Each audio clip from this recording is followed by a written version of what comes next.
Hey, this is Casey Demchak, and this week we're going to jump right back into the topic of what are mental triggers, why are they controversial, and how can I blend them into my book marketing copy to make my book marketing copy more engaging and more enticing so that I can attract more readers to my book. I did a video about a week ago that introduced you to mental triggers, and I gave you 4 of them, but I got a lot of comments from people saying that I had mentioned that there was a whole bunch of mental triggers, so they wanted to know a few more. So I'm going to give you some more this week.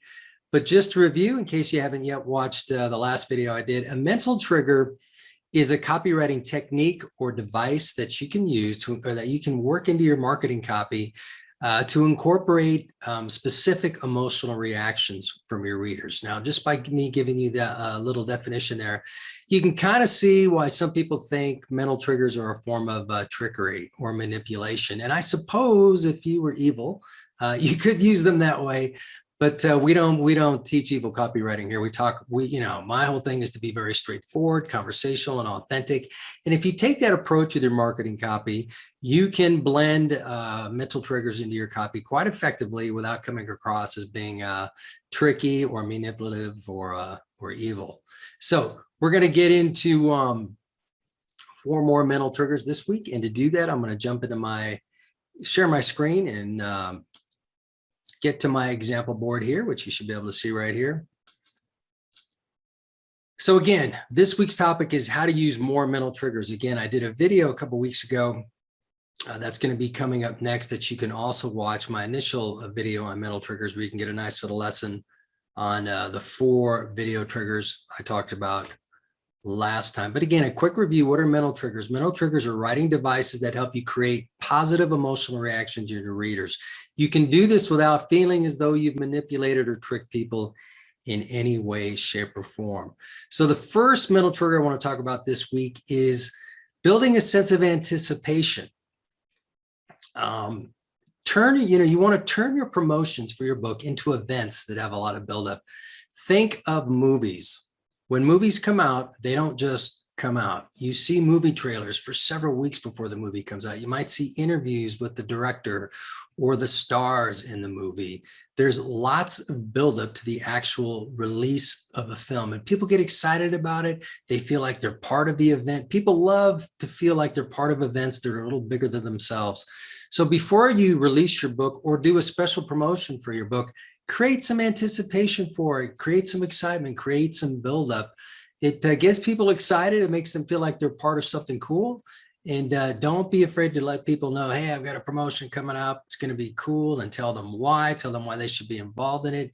Create that sense of anticipation. People like being a part of a group, community event that is really cool. So try to create that when you're releasing your book or doing promotions for your book.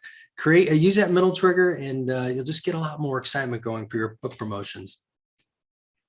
Another mental trigger is using social proof and credibility in your book marketing copy. Now, with books, we all know that, we always want to have reviews and endorsements. And you look at back cover copy, you see endorsements, you see reviews, and that's just a very common form of social proof as a mental trigger when creating book marketing copy. But also think of another one. Think of your story. If you want to, reviews and endorsements are all there to give you credibility as an author.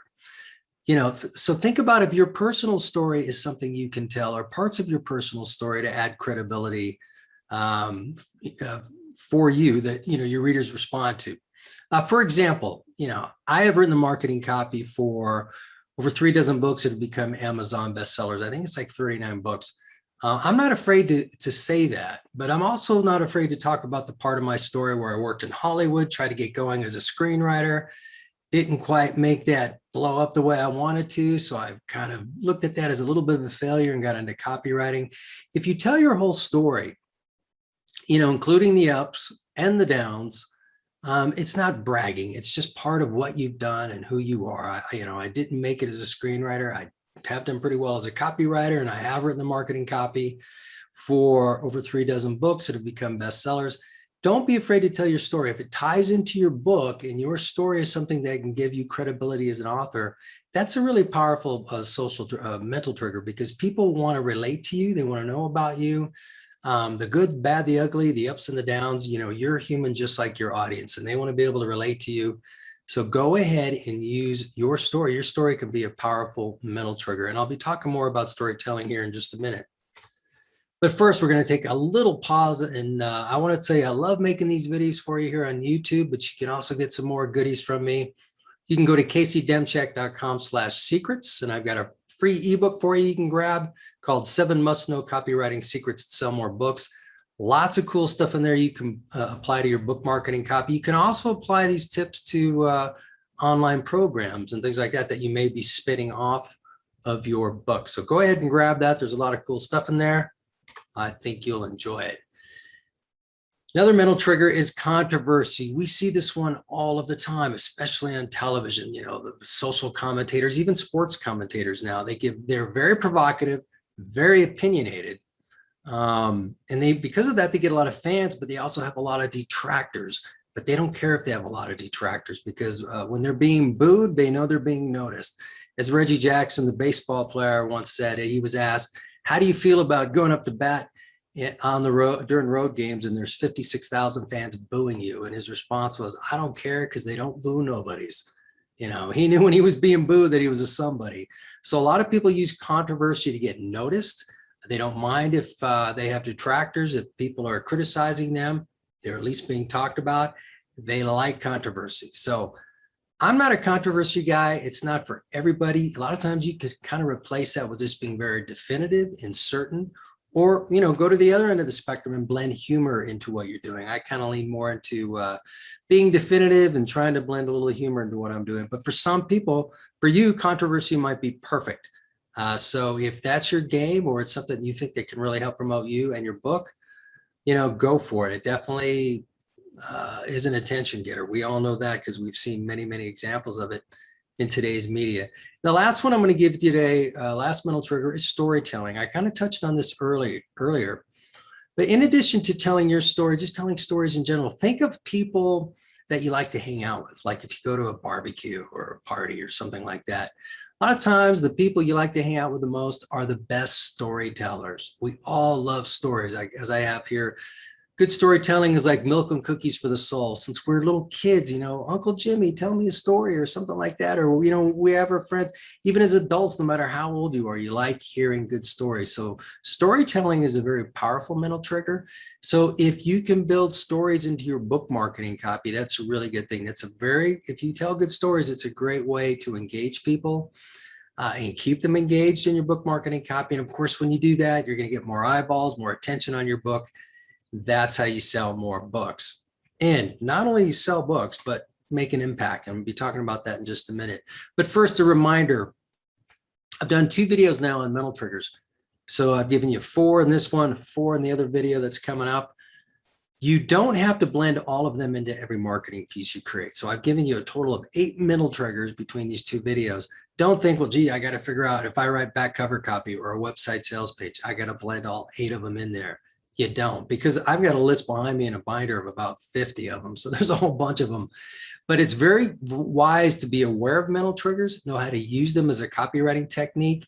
And then just, if you're aware of them and you know how to use them, blend them into your marketing copy as you see fit. Maybe there's 1 or 2 you can blend in to your back cover, or a couple more that you can blend into your website sales page or Amazon description, but be aware of them. Don't be afraid to use them. You're not triggering anybody.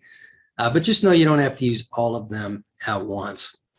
One thing I want to leave you with this week, and I just touched on this just a moment ago, this will kind of inspire you a little bit. When you're working on your book or you're promoting a book you've already created, a lot of times, we're always thinking about how many books have I sold? How many reviews have I got? But I also want you to think about the impact you're making on people. If you've written a good novel that's entertaining people, or if you've written a self-development book that can help people, or a business book that can help people, or a weight loss book that can help people, if you can impact one life with that book, there's probably 1,000 other people at least behind that one person whose life you can also impact. And when you help one person, maybe that person tells somebody about your book. And then again, there's other people you can help. You start creating a ripple effect. So think about the impact your book can have on people's lives and the ripple effect that can create in the world. kind of look at what you're doing from that perspective, in addition to the perspective of how many books, how many reviews, what awards can I win? Think of the impact you can make in the world and the positive ripple effect you can create in the world, whether it's helping people lose weight, helping people with their business, or just entertaining and people and making a lot of people laugh, or a lot of people cringe, or whatever your book is about. But just think about the impact you can make, and that'll really spur you on to keep your book promotions going. So I'm going to stop sharing. I hope these tips about mental triggers have been very helpful for you. Again, don't be afraid to blend them into your copy. I highly encourage you to do so. I've got another video coming up for you about, it's going to be the first video I did on mental triggers, and I got a couple more lined up behind that. So watch these other videos, soak up all the tips I have for you, and then take a lot of action to make things happen.